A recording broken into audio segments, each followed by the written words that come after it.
Hey guys, how's it going? And welcome back to another episode of Head-Canon, a series in which we discuss and discover new ways to interpret ideas, concepts, things within the Star Wars universe that hasn't been explored yet by Lucasfilm or might never be explored. And in this week's episode, I primarily want to talk about Force Ghosts, primarily because right now there's a lot of hubbub going around because of Hayden Christensen showing up at Star Wars Celebration here in just a couple days. Some people are thinking that that might mean that he will be reprising his role as Anakin Skywalker as a Force Ghost in Episode 8, which would be super exciting. And I'm hoping that that happens, but there's been a lot of discussion over the years as to how Anakin goes from being Darth Vader to perfect light side Force Ghost in like the matter of 10 seconds. So in this episode, I want to explore primarily how that might occur. Now, there's a couple of different theories on this, but I think first we need to concentrate on exactly how Qui-Gon Jinn, Yoda, and Obi-Wan all managed to become Force Ghosts first. We're going to have to go back and look at the Yoda Arc from the Lost Missions / Season 6 of the Clone Wars, which is only available on Netflix. First thing, I want to let you know that there are spoilers in this, and I highly recommend that you do watch that Yoda Arc first before you watch this video, because the storytelling in that is amazing. In this arc, the first arc is basically just a setup for why Yoda would be doing deep meditation. Essentially, he's finding out about Sifo Dyas and his involvement with Count Dooku, and how Count Dooku had involvement in the creation of the Clone Army, and so on and so forth. In a deep meditation at the beginning of the second episode of this 4-episode arc, you have Yoda talking to Qui-Gon, or rather Qui-Gon talking to Yoda, and Yoda going, "You're dead. Like you caught a lightsaber through the gut. You don't get to talk." And Qui-Gon's like, "No, just come on over to Dagobah. We'll talk." And so Yoda runs off to Dagobah and talks. So while Qui-Gon and Yoda are talking on Dagobah, we find out that Qui-Gon has been delegated this task of bringing Yoda to these priestesses, these beings that do have the capacity to train others in this art of undeath, this ability to retain consciousness within the Force. We're also given a little bit of an explanation, fun fact. Turns out that the Force is two major parts, the living Force and the cosmic Force.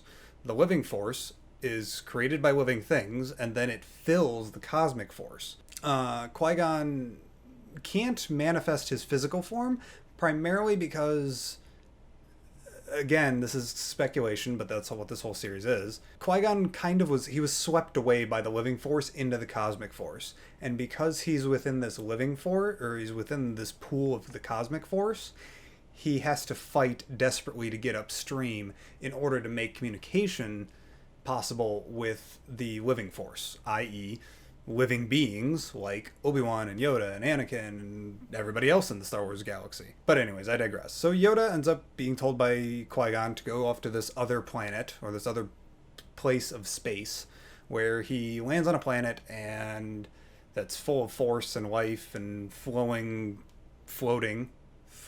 islands and all that. And he ends up having some conversations with them, and he ends up having to face some of their trials. They seem to have been expecting him, and they also seem to be interested in seeing whether or not he's actually capable of learning this talent. Yoda is then put up by these entities against 3 major tests.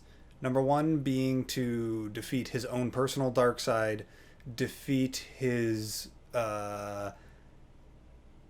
apathy, or rather his willingness to just kind of shut his big floppy Yoda ears and shut his eyes and just say, "No, it's okay, there's no war here, there's no war." And then he also has to go against, go to Morabon and face his decision making, essentially. He needs to be able to make the right decisions no matter what is at stake. So in the first test that Yoda has to face, he's basically put up against a Nega Yoda, who is his hubris. At least that's how this entity is called by the other entities, the priestesses. This Nega Yoda is basically all of Yoda's pride, all of Yoda's overconfidence, his darkness, his demons within himself. And so he basically banishes that and defeats that. Then he moves on to another test in which a Jedi Padawan pretends to carry him up out of the horrors of the war, and then he's all happy, and Dooku's on the light side, and everybody's happy. There's no Clone Wars going around. Ahsoka's still part of the Order. Everything's fine. Yoda then sees through it, and he makes peace with the fact that he has to deal with this problem. Then you have the final test, in which he has to go to Morabon, and this is much more of a making sure that he's learned his lessons from the previous two tests. At least that's kind of how I interpreted it, in which he's put up against Sidious and Dooku in real life. They kind of remote in through some Sith sorcery. It's a little whimsical and fanciful, and there's Sith sorcery happening, and we'll just watch it. But you'll see that essentially the moral of the story is Yoda learns to put these new lessons that he learned from the first two tests into practice during a kind of a dry run, in which he saves Anakin from Palpatine and also kills Sidious by sacrificing himself.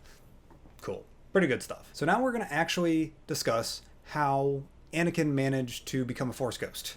Because it doesn't make much sense, does it? I mean, it seems like being a Force ghost requires you to be basically perfect light.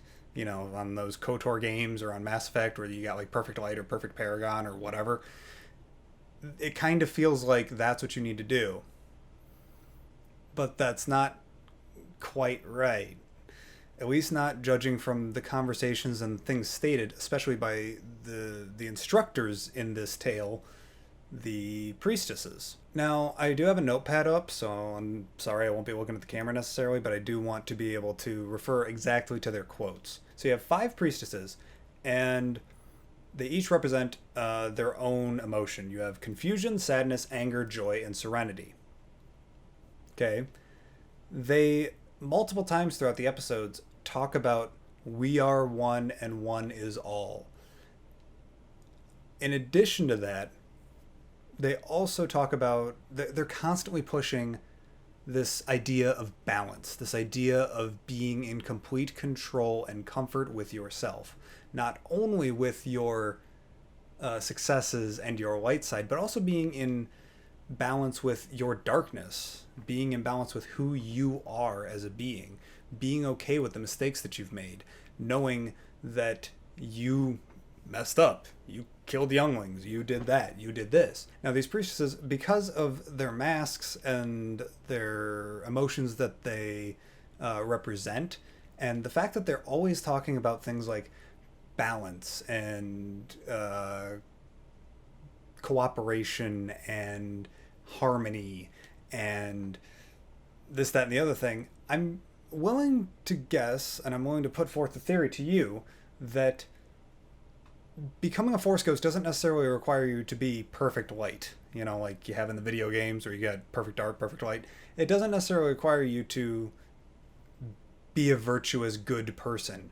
It more requires you to have a personal peace. You are in complete peace with yourself. That doesn't necessarily mean that you are okay with who you are, but that does mean that you are fully aware of who you are. You know the mistakes that you've made. You know the successes that you've had. You know the good things that you have done. You know the bad things that you have done. So based off the Yoda arc, I'm feeling that Anakin knew who he was at the moment of his death on that, you know, hangar floor on aboard the Death Star in Return of the Jedi. He knew who he was. He knew his place in the universe. He knew that his reason for being has been fulfilled, and thus he can carry himself forward into manifest consciousness beyond death. That's my personal feeling. There's also plenty of other differing theories. One of the other prominent ones is that the Force is essentially torturing Anakin. If you think about it, especially considering once you look at the prequels, an eternity without Padme would suck. That would be hell for Anakin. And credit goes to Brian Young of Full of Sith podcast. Wonderful podcast host, wonderful podcast. I recommend you go listen to it. But I do appreciate this theory. I don't necessarily agree with it, but I definitely think that it's definitely a possibility that it is the Force punishing him for his transgressions, and by forcing him to live an eternity without Padme. And then there's also another school of thought that kind of piggybacks onto that, where Anakin is around because his job isn't done yet. The Force hasn't allowed him to die because he still has things to do, possibly in the sequel trilogy, Force Awakens, The Last Jedi, Episode 9, and possibly even further on. So that about does it for me, but I would love to know your guys' opinions. Do you think that Anakin is still of use to the Force? Do you think that Anakin's being punished by the Force? Do you think that Anakin is just simply at peace with himself like I do? All of the above? None of the above? Something else? I would love to know your guys' opinions. I'd be happy to have a conversation with you guys down in the comments down below. You can also hit like on this video, subscribe for Celebration coverage, or you can also check me out over on Twitch, where I'm going to be doing live streams during Star Wars Celebration. I will not be there, but I will be watching the live streams on StarWars.com, as I hope that you guys will be as well, so you can watch those with me. Thank you guys so much, and as always, may the Force be with you.